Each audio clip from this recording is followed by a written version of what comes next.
اللہ الرحمن الرحیم صلاۃ دائما بارک وسلم وصلی علیہ۔ ڈاکٹر اظہر وحید صاحب کی تصنیف کتاب چہرے سے انتخاب۔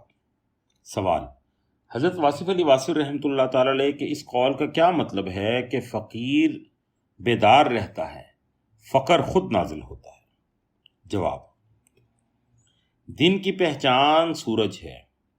سورج کی روشنی کے ساتھ ہماری معاشیات کا تعلق ہے، اور سورج ہمارے دماغی قوا سے متعلق ہے۔ رات کا حسن چاند ہے۔ چاند کی چاندنی کا تعلق روحانیت سے ہے، اور یہ ہمارے قلب کی قوت کا سبب ہے۔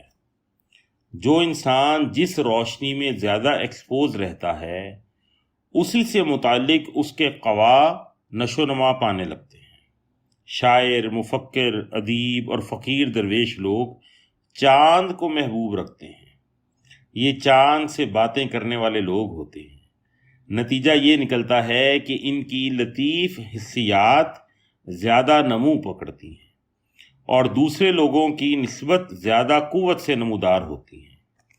ایسے میں ان کے قلب کا رسیور زیادہ حساس ہو جاتا ہے، اور وہ احساس کی حساس لہروں کو پکڑنا شروع کر دیتا ہے۔ یوں آسمان خیال سے ان پر افکار عالیہ کا نزول ہوتا ہے۔ رات صرف ستاروں بھری نہیں ہوتی، بلکہ یہ بھید بھری بھی ہوتی ہے۔ رات کے بھید راتوں کو جاگنے والا ہی دریافت کرتا ہے۔ والسلام۔